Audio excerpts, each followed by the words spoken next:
totally cool, like jam sessions and, but I'm talking about like, I'm talking about artists who are full-time artists, who are recording artists, making a record of new music. And sometimes they may say it's new music, but it doesn't really sound like new music because they're just taking an old song and kind of changing up the lyrics a little bit. That's not new music either. I just feel like there's a lack of, in some of these scenes here, there's too much looking back and not enough creativity. And I think that people have gotten used to it, and the audiences are accepting of it now.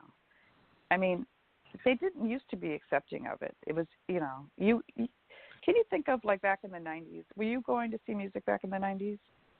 Yes, definitely.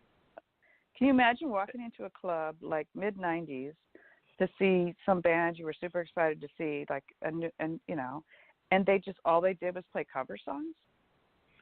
No, I would have been highly upset if I went to saw a band and they were playing nothing but cover songs after I had bought the records and had been listening to the records and was used to them playing what I wanted them to play. If they turned around and played cover songs, I'd be highly upset. But I think that the other thing that happens, and Dean, who's done some studies and helps with a hip-hop organization, everything can clarify it, is that I sometimes think that some of our other musical styles also borrow from other music, but I don't know that they do enough job. And one of the things I'll give you credit for is that you studied the past, and you studied some of these people that you alluded to earlier, whether that was Patsy Cline, whether that was Ella Fitzgerald, whether that was, you haven't mentioned her, but whether that was Billie Holiday or somebody like that. You studied them as artists, and you studied their greatness, whereas sometimes I think that some of our new musicians don't even study the artist. They just kind of like play the music. They might even, in some cases, if that's what they're about, sample the music, but I don't know that they necessarily have an understanding of what they are borrowing from. So my thing is, if you're going to borrow from it, at least have an understanding of it. And there's so much to understand. I mean, in the phrasing, but in the songwriting, but in the history of that person, the history of that time, the history of like what was going on in music at that time. And I mean, there's so much to learn. And I think with a lot of skill, a lot of say people that build furniture. There's some people in this country who are building furniture by hand again. Right. But that wasn't really done for a while. Not much, because we got from where all furniture was built by skilled furniture makers to mass construction, and then IKEA. And I like IKEA once in a while too. Don't get me wrong, but like I think with even with songwriting and musicianship, I think that people aren't putting in the 10,000 hours. The 10,000 hours you have to put in to just start being good at anything. You know what I mean? Right. It's not like people are like, I went to the store. It's like they put together like 4 like lines that rhyme, and they're like, I'm a songwriter. Like what? Like, you got to do your work. I mean, you used to have to study with somebody. And, I mean, I know my son has put in his 10,000 already. He rehearses, like, hours and hours a day. Whatever you do as an artist, the old school way of doing it is that you immersed yourself in that, and that's all you did all the time. But I feel like people have forgotten about that because there's so many, like, cool tools you can use now, right? But it's not the same as spending the time immersing yourself in the particular artistic endeavor that you're going to be creating in. You know what I mean? Yeah, because even musically, I wonder seriously how many people outside of music schools, because I know they still teach it in music schools, but just in general, I wonder how many people even know what the term woodshedding means, which is basically what you're alluding to. You spend hours and hours in the back of somebody's garage practicing your music and probably driving your parents and your neighbors crazy, but you would be training in that forever until you got good at it, and people definitely understood that that's what woodshedding was about. I'm thinking that if I brought that term up, to some kids, probably even some kids your own son's age, they'd probably sit there looking at me like, what's a woodshed? Why would you go in the woodshed? Right. But yeah, it's everyone wants everything really fast, and we have a lot of tools. You know, you got auto tune for vocals, and you got 9,000 pedals for guitar. But to be really good at anything, even to be really good as a parent, or to be really good as whatever you're doing in life, you have to have. It takes time to learn it. You know, nobody just pops out of their mother's belly and is like, ready to take on the world. Not at all. Which brings me back to some of your early days. Because actually, I was reading this description of you that somebody gave. I'm sitting there going like, I don't know if she wants to be described that way now. But in 1998, they described you as quote unquote the flame-haired keeper of the rockabilly flame. Well, times have changed. So it's interesting because the word rockabilly, like when you think about it now, it has a completely different meaning than it had even in the 90s. Because in the 90s, it was a very small group of people. So rockabilly basically was historically about a 3-year time period when some white people, black people were making, rock and roll back in the 40s, but they didn't. Oh, yeah.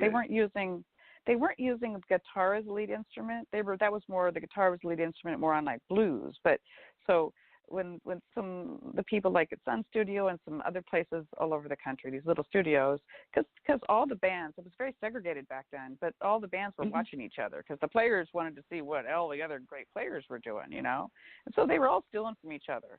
Not stealing, but they were being inspired by each other, let's say. But no, Elvis was stealing. We can be honest. Elvis was stealing. Okay, inspired, stealing. Okay, but also the thing that they brought the lead guitar in for the first time to rock and roll, where before it was more like piano or sax was kind of the lead instrument in rock and roll. The rock and roll that white people never heard yet. And so anyway, so that time period, which was I consider like it's just barely pre-rock and roll, and we were calling it rockabilly, but it was basically just when some of the country and some people were saying hillbilly kind of bands were formulating rock and roll, and then as soon as the big label, and this was all on small labels, little local labels all over the country. And that's why it's fun to collect the records, because there's only like 20, 200 of them printed, some of them, and it's all just all over the charts. All rockabilly at that time was a big umbrella that went all the way to rhythm and blues and all the way to like country, but even I can't think of a different kind of country anyway, but then right as soon as the major labels picked it up, it was rock and roll. So you just had like a few years of this thing that they called rockabilly, and rockabilly was kind of the big bang of finally a lot of the different types of music in our country coming together, at least being presented to the full culture, and there was still a lot of problems, obviously, with things being way too separate back in 1958, clearly. But this was the first time that, to me, and maybe tell me if my perception of this is wrong, but this was the first time that it seems like black and white music came together, and I feel like it made this big bang, that just changed American music forever, Yeah, I would definitely agree with that. That it was a major change in the way that things were reflected and the way things had happened. So I would agree that period happened. But just out of curiosity, to back up on what you just said, what is some of the rare things that you have collected? Because you said that you collected some albums. So I imagine you probably got some stuff that has amazed you that you've even been able to find it. Yeah, like I have a couple friends that are like, the people who are the keepers of these things, and they're very hard to find. There's this dude named Hop Wilson. Have you ever heard of him? Yeah, I've heard of Hop Wilson. Oh man, so he's not really rockabilly, but he's just part of some of the things I collect. He never toured. I guess the story I've heard is he was from Houston, and he didn't like to travel, so he never really got out of Houston. And he played steel guitar, but he played steel guitar like rock and roll guitar, like an electric. It's like if you don't really listen closely, you're like, is that really a steel guitar? And he was not very well known, but one of my favorite 45s that I was trying to track down forever is one of his. It's a song called Chicken Stuff, and it's just like it's mostly instrumental, you know, and it's really kind of rocking and it's really cool. But then every once in a while it stops and it goes, Chicken Stuff. But I don't know, you know, like I have some Sun records, but I still have. I gotta have to go out and dig through my 45s to give you names, but yeah, there's just there's a lot of. So how many records do you have? I'm thinking like this. I'm visioning like this house of yours that's got one room that's dedicated to like nothing but shelves and shelves of records. How many records have you collected? Well, I mean, I'm kind of picky. Like, there's a lot of records. If they made a whole bunch of them, I'm like, you know, like I'm not that interested in it. So, and I don't collect. I have a lot of albums, but not just stuff that I have over the years. I don't collect albums. I collect 45s because I feel like they're historical. It's a historical. It's a piece of history that you could hold in your hand, and there's only so many of them made, and it marks a certain time period in what was going on in music at the time. I probably have a couple thousand, and I keep them in boxes sorted by however I can sort them. It's really hard to sort 45s because a lot of them, the record labels were always trying to make a hit, you know, with radio and trying to get people to buy this 45. And so one side will be, I don't know, a country something, or no, it'll be like some kind of rock and roll, and the other side will be doo-wop, you know, and you're like, how do which box do I put this in? But, I don't know. It's, I mean. Is it just 45s, or do you go back as far as having a couple of 8-tracks? I don't have 8-tracks, but I have some 78s, which is an older record, you know. And that's an interesting thing, too, that I heard, like, in the 50s.